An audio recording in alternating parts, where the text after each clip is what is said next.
할렐루야! 오늘도 예배 가운데 오신 여러분을 주님의 이름으로 환영하고 축복합니다. 오늘 6월 15일 수요일 아침이고요. 오늘 Here and Now worship. 오늘도 우리 주님께서 우리와 함께 하시고 우리의 삶을 인도하시고 또 오늘도 우리에게 충만한 은혜를 부어주실 줄 믿습니다. 오늘 이 예배를 통하여서 그런 하나님을 경험하는 시간이 되었으면 좋겠고 또 우리가 말씀하시는 그 주님의 음성을 듣는 귀한 이 아침이 되었으면 좋겠습니다. 한 주간의 삶을 살다 보면 굉장히 분주하고 또 빠르게 지나가는 일상 속에서 우리가 주님을 잊을 때가 많이 있고 정말 믿음으로 살아야 되지만 신앙으로 도전해야 되지만 도전하지 않고 오히려 우리가 해야 될 것들도 하지 못하고 그렇게 살아갈 때가 굉장히 많이 있는데요. 오늘 말씀을 통해서 우리가 다시 한번 우리의 믿음을 돌아보고 또 말씀하시는 그 주님의 그 말씀으로 우리의 삶이 그렇게 좀 변화하고 또 새로워지는 그러한 시간이 되었으면 좋겠습니다. 함께 기도하고 주님 주실 말씀 함께 나누도록 하겠습니다. 제가 기도하겠습니다. 하나님 감사합니다. 오늘도 우리에게 새날을 주시고 오늘도 이 하루를 말씀으로 시작하게 하시니 감사합니다. 말씀이신 하나님의 음성을 듣게 하시고 인도하심을 경험하게 하시고 주께서 우리 가운데 하시는 그 음성 가운데 아멘으로 순종하며 우리의 삶에 말씀을 들고 나아가는 귀한 믿음의 성도들이 되도록 인도하여 주옵소서. 성령 하나님께서 이 시간 우리와 함께하여 주시고 깨닫게 하시고 또 그 말씀으로 우리를 인도하여 주실 줄 믿사오며 예수 그리스도 이름으로 기도합니다. 아멘. 아멘. 오늘 하나님께서 우리에게 주신 말씀 함께 보도록 하겠습니다. 오늘 하나님께서 우리에게 주신 말씀은 마태복음 17장 14절부터 20절까지 말씀입니다. 마태복음 17장 14절부터 20절까지 말씀 우리 한 절씩 한번 읽어보도록 하겠습니다. 함께 읽겠습니다. 그들이 무리에게 이르매 한 사람이 예수께 와서 꿇어 엎드려 이르되 주여 내 아들을 불쌍히 여기소서. 그가 간질로 심히 고생하여 자주 불에도 넘어지며 물에도 넘어지는지라. 내가 주의 제자들에게 데리고 왔으나 능히 고치지 못하더이다. 예수께서 대답하여 이르시되 믿음이 없고 패역한 세대여 내가 얼마나 너희와 함께 있으며 얼마나 너희에게 참으리요. 그를 이리로 데려오라 하시니라. 이에 예수께서 꾸짖으시니 귀신이 나가고 아이가 그때부터 나으니라. 이때 제자들이 조용히 예수께 나와 이르되 우리는 어찌하여 쫓아내지 못하였나이까. 이르시되 너희 믿음이 작은 까닭이라. 진실로 너희에게 이르노니 만일 너희에게 믿음이 겨자씨 한 알만큼만 있어도 이 산을 명하여 여기서 저리로 옮겨지라 하면 옮겨질 것이요 또 너희가 못할 것이 없으리라. 아멘. 네, 오늘은 마태복음 17장 14절부터 20절까지 말씀을 가지고 방심하면 죽습니다 라는 제목의 말씀을 함께 나누도록 하겠습니다. 오늘 본문은 너무나 잘 알고 있는 말씀들입니다. 저도 이 본문을 가지고 여러 번 설교를 했었는데요. 간질로 고생하는 자녀를 둔 아버지가 제자들에게 나와서 우리 아들 좀 고쳐주십시오 이렇게 부탁을 하는 장면입니다. 그런데 그렇게 부탁을 했을 때 제자들이 이 간질 이것을 치유를 하지 못합니다. 고쳐주지를 못합니다. 그러자 예수님께 이 아버지가 예수님께 이 아이를 데려가게 되는데 그리고 이제 우리 아들 좀 치유해 주십시오 예수님께 부탁을 하게 됩니다. 그때 예수님께서 아이를 데리고 와라. 그리고 이제 예수님이 꾸짖으시는데 그렇게 꾸짖으실 때에 귀신이 나아갑니다. 그리고 그 아이가 치유되는 장면입니다. 그 모습을 보고 예수님의 제자들이 예수님께 예수님 우리는 왜 이러한 일들을 행하지 못했습니까? 라고 여쭤봤을 때 예수님이 이렇게 말씀하십니다. 너희의 믿음이 작은 까닭이다. 너희의 믿음이 작은 까닭이다. 오늘 본문의 내용과 같은 사건이요 마가복음 9장에도 기록이 되어 있습니다.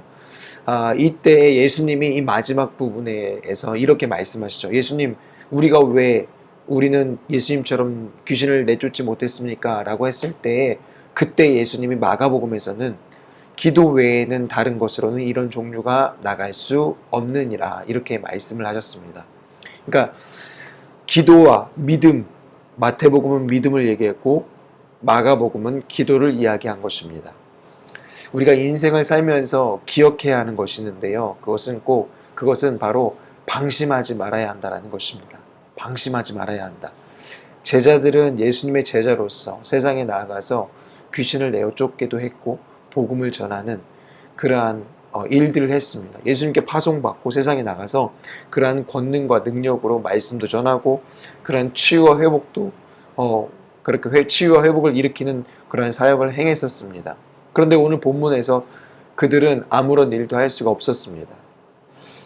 그런 제자들을 향해서 예수님께서는 이렇게 말씀하십니다. 너희의 믿음이 작은 까닭이다. 너희의 믿음이 작은 까닭이다. 그들이 믿음이 없어서 그렇다라고 말씀하신 것입니다. 그렇다면 이것을 마가복음에서 보자면 그들이 기도 외에는 이런 유가 나갈 수 없다. 그들이 기도하지 않아서 귀신을 내쫓지 못한 것이다. 그 병을 치유하지 못한 것이다. 라고 우리가 받아들일 수 있습니다. 결국 믿음과 기도는 같은 맥락을 가진 단어로 우리가 볼 수 있는데요. 여러분, 기도랑 믿음은 굉장히 밀접한 관련이 있습니다. 왜냐하면 기도는 믿음이 있어야지만 할 수 있기 때문에 그렇습니다. 믿음이 없는 사람은 기도를 할 수가 없습니다. 나 기도를 못하는데 믿음이 없는 것입니다. 우리가 인생의 문제를 만나고 어려움을 만났을 때 그때 우리가 무엇을 하는가? 믿음이 있는 자들은 기도합니다. 왜냐하면 하나님을 믿기 때문입니다. 그 문제보다 하나님이 크시다라는 것을 믿기 때문에 기도하는 것입니다. 그러나 믿음이 없는 사람들은 방법을 찾고 다른 것을 의지합니다. 왜냐하면 그 문제를 해결해야 하기 때문에 그렇습니다. 기도하지 않는 믿음이 없는 자들을 향해서 예수님은 믿음이 없고 패역한 세대여 라고 말씀하십니다. 이 말씀을 지금 누구에게 하고 있느냐가 중요한 것이죠. 여러분, 이 말씀을 누구에게 하고 있습니까? 17절 말씀 보면 제자들을 향해 하고 계신 것입니다. 믿음이 없는 패역한 세대예요. 믿음이 없고 패역한 세대예요. 예수님의 제자들은 예수님과 늘 함께 동행했습니다. 예수님의 제자였고 또 늘 예수님 곁에 있었고 예수님의 그 바쁜 사역 가운데 늘 함께 했습니다. 그럼에도 불구하고 그들이 제자이기 때문에 그들에게 능력이 있는 것이 아니라 그들이 믿음으로 기도해야지만 그 기도를 통해서 하나님이 일하시고 하나님의 역사가 나타난다는 것입니다. 여러분, 제자이기 때문에 내가 예수님 곁에 있기 때문에 내가 예수님 따라다니라 바빴기 때문에 여러분, 이것은 핑계라는 것입니다. 제자들은 지금 방심하고 있었습니다. 난 제자니까, 예수님 곁에 있으니까, 늘 예수님과 함께 하니까. 그런 와중에서도 그들이 믿음으로 주님을 붙잡아야 하지만 그들은 주님을 붙잡고 있지 않았던 것입니다. 여러분, 그런데 우리는 어떻습니까? 교회 다닌다고 그것만으로 방심하는 시대 속에서 살고 있지는 않습니까? 이 시대 많은 그리스도인들이 교회 다니는 것으로 만족하고 그냥 내가 주일에 조금 헌신하고 수고하고 나 이만큼 헌금해 이것으로 내 믿음이 있는 것 마냥 생각하고 방심하는 성도들이 굉장히 많이 있습니다. 실제적으로 내 삶 속에서 예수 그리스도를 믿고 의지하는 그러한 믿음의 삶을 살아야 하는데 그런 삶을 살지 않아요. 내 삶 속에서는 예수님은 전혀 없어요. 교회에 가서 말씀 듣고 예배 드리고 그냥 기도하고 내 삶 속에서는 그런 어떤 믿음의 행위들이 주님을 붙잡는 행위들이 일어나지 않아요. 우리가 삶 속에서 말씀을 읽고 기도하는 것이 왜 중요하냐면 말씀을 읽고 기도할 때에 우리가 우리의 삶 속에서 믿음으로 행동할 가능성이 조금씩 높아지는 거거든요. 그러니까 계속해서 우리가 그런 주님의 말씀을 먹어야 되고 주님으로 가득 채워져야지만 그 주님이 나를 통해 흘러가고 생수의 강이 흘러가는 것인데 우리가 주일에만 그렇게 한번 먹고 주중에 살려고 하니까 굉장히 힘든 거예요. 에너지가 고갈되는 거예요. 그러니까 주님 뜻대로 말씀대로 살 수가 없어요. 치유와 회복은커녕 내 삶, 내 믿음 하나 챙기기도 어려워요. 그러한 삶을 우리가 살아가고 있다라는 거예요. 그러니까 우리가 정말 그냥 되는 대로 교회 다니면서 그냥 흘러가는 대로 신앙생활하고 있는 것이죠. 변화해야 되겠다. 내가 지금 방심하고 있으니까 새로워져야 되겠다. 내가 더 믿음으로 살기 위해 기도해야 되고 말씀을 붙잡아야 되겠다.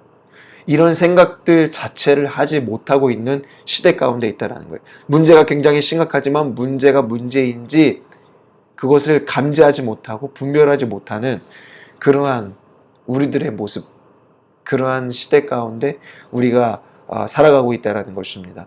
여러분, 굉장히 잘못된 것입니다. 못하고 있는 것입니다. 그렇게 하면 안 되는 것입니다. 우리는 우리의 삶 속에서 말씀을 읽어야 합니다. 말씀 읽는 것, 누가 시켜서라도 반드시 해야 되는 것입니다. 여러분은 왜 말씀을 안 읽습니까? 왜 기도하지 않습니까?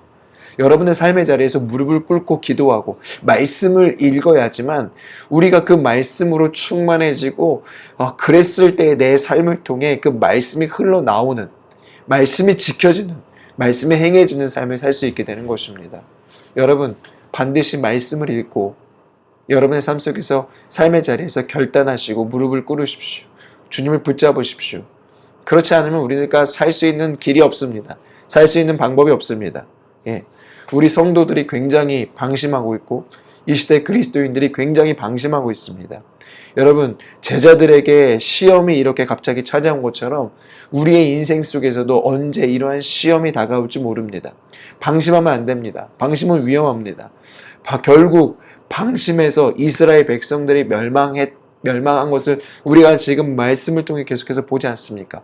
하나님께서는 선지자들을 계속 보내셨지만 이스라엘 백성들은 방심하였고 그들은 하나님이 결국 설마 그렇게 하시겠어? 설마 그렇게 하시겠어? 결국 그들은 하나님의 심판을 받게 됩니다. 여러분이 지금 개척교회 섬기는 거, 우리 살아있는 교회에 나와 예배 드리는 거, 그것도 쉬운 일 아닌 것입니다. 쉬운 일이 아닙니다. 여러분이 정말 잘하고 계십니다. 그런데 여러분, 방심하지 마십시오. 믿음으로 더욱더 도전해야 됩니다. 믿음은요, 그냥 안일하게 내 삶의 자리를 지키는 것이 아닙니다. 믿음은 도전하는 것입니다. 날마다 한 걸음 한 걸음 정진해 나아가는 것입니다. 우리의 믿음이 더욱더 성장하고 강건해지도록 여러분 기도하면서 더욱더 주님을 의지하는 우리 모든 성도님들 되시기를 축원합니다. 이를 위해서 영적으로 깨어 있어야 합니다. 늘 주님을 의식하고 인정하고 의지하면서 주님이 함께 하신다. 주님이 지금 나를 보고 계신다라는 그런 늘 생각을 가지고 주님께 나아가야 합니다. 그럴 때 우리의 삶이 믿음으로 나아갈 수 있게 되는 것이죠. 특별히 주님과 함께하는 믿음의 삶, 그것은 무엇보다도 말씀을 읽고 기도하면서 주님의 인도하심 가운데 나아가는 것입니다. 여러분, 방심하면 죽습니다. 방심하지 마시고 내가 성도라는 타이틀만으로 주일에 교회 다닌다는 그 사실 하나만으로 내가 예수님 믿어서 구원받았다 그런 어떤 확신이나 그거 하나만으로 여러분 우리의 신앙생활 끝나지 않습니다. 방심하면 죽습니다. 일상에서 해야 되는 많은 일들 속에서도 핑계대지 마시고 주님을 늘 의지하면서 오늘도 믿음으로 나아가는 귀한 우리 모든 성도님들 되시기를 예수님의 이름으로 간절히 축원합니다. 아멘. 함께 같이 기도하겠습니다. 하나님, 우리의 삶의 자리에서 방심하지 않겠습니다. 나의 삶의 자리에서 주님을 더욱더 찾겠습니다. 더욱더 주님을 구하겠습니다. 더 이상 핑계대지 않고 더 이상 주님이 우리에게 하라고 하신 것들 뒤로 미뤄두지 않고 내가 정말 오늘 하루 정말 주님 앞에 무릎 꿇으며 말씀 가운데 나아가겠습니다. 나의 삶을 통하여서 주님의 말씀을 이루어 주십시오. 주님의 말씀이 나의 삶을 통해 온전히 행해지는 복된 하루가 되게 하여 주십시오. 기도하며 말씀 가운데 나아가 능력 있는 믿음의 삶을 살게 해달라고 같이 함께 기도하겠습니다. 하나님 감사합니다. 우리 귀한 하루 허락하여 주시고 오늘도 말씀을 통해 깨닫게 하시니 감사합니다. 우리 가운데 주신 말씀 하나님, 우리가 이대로 가면 이스라엘 백성들처럼 죽게 될 텐데 아버지, 우리가 방심하지 않게 하여 주십시오. 우리가 교회에 있다는 이유만으로 아버지, 우리가 그냥 예수님 믿는다 이런 생각만으로 아버지, 우리의 믿음이 성장하는 것 아닙니다. 우리가 날마다 말씀 앞으로 더욱더 기도하며 주님을 붙잡고 의지하는 아버지, 그러한 믿음의 노력들 가운데 나아갈 때 그때 우리의 믿음이 성장하고 그때 더욱더 주님께 나아갈 수 있는 줄 믿습니다. 하나님, 우리 사랑하는 성도들이 결단하게 하시고 더욱더 주님께 나아가 주님을 의지하며 믿음으로 주님을 붙잡는 거룩한 믿음의 성도들이 되게 하여 주시옵소서. 사랑의 하나님 감사합니다. 오늘도 우리에게 귀한 하루를 허락하여 주시고 오늘도 말씀을 통해 우리 가운데 말씀하시니 감사합니다. 하나님, 방심하지 않길 원합니다. 우리가 교회 다니고 또 신앙생활 한다고 내가 정말 예수님 믿는다고 그렇게 마음을 가지고 있다고 해서 방심하지 않게 하여 주십시오. 우리의 삶의 자리에서 말씀을 실천하고 행하며 우리의 삶의 자리에서 예수 그리스도의 능력을 행하는 그러한 믿음의 삶을 살아가도록 우리들을 이끌어 주시고 인도하여 주십시오. 하나님, 우리가 안일하게 신앙생활하지 않게 하여 주시고 날마다 우리의 삶을 돌아보며 말씀을 통해 깨닫고 더욱더 기도하면서 하나님을 더욱더 의지하여서 하나님이 이끄시고 인도하시는 믿음의 삶, 복된 삶을 온전히 살아가는 우리들이 되도록 인도하여 주시기를 간절히 소망합니다. 이를 위하여 우리가 바이블 트래킹 더욱더 전심으로 말씀 가운데 나아가게 하여 주시고 우리의 삶의 자리에서 결단하고 날마다 주님을 찾고 의지하며 기도하는 무릎 꿇는 그러한 우리들이 될 수 있도록 인도하여 주시옵소서. 하나님, 우리 사랑하는 성도들의 삶의 자리를 축복합니다. 이들이 거하는 곳에 하나님 나라가 임하게 하시고 성령님이 부으시는 기름 부으심이 충만하게 하시고 특별히 우리 사랑하는 성도들의 삶을 통하여 생수의 강이 주님의 말씀이 주님의 능력이 온전히 흘러가 그곳 가운데 아름다운 복음의 열매들이 맺히는 놀라운 축복이 일어나도록 주님 함께하여 주시옵소서. 이제는 우리 구주 예수 그리스도의 은혜와 하나님 아버지의 놀라우신 사랑과 성령님의 교통하심이 오늘 우리에게 주어진 삶의 자리에서 말씀으로 믿음으로 나아가기로 결단하며 또 그렇게 기도하는 우리 사랑하는 성도들의 삶 가운데 영원토록 함께하여 주시기를 간절히 축원하옵나이다. 아멘. 아멘. 감사합니다. 오늘도 주님 안에서 믿음으로 승리하시고 우리가 말씀드린 것처럼 방심하지 말고 정말 바이블 트래킹 또 새로운 마음으로 함께 오늘도 동참해 주시고 말씀을 읽으시고 또 우리 기도하는 그 시간, 기도하는 그 자리 가운데 여러분 결단하시고 여러분의 삶의 자리에서 무릎 꿇고 기도하셔서 정말 주님과의 깊은 교제 가운데 더욱더 풍성한 주님의 은혜를 누리는 복된 삶을 살아가시기를 축원합니다. 돌아오는 주일 예배를 위해서도 함께 기도해 주시고 남은 한 주도 승리하십시오. 샬롬.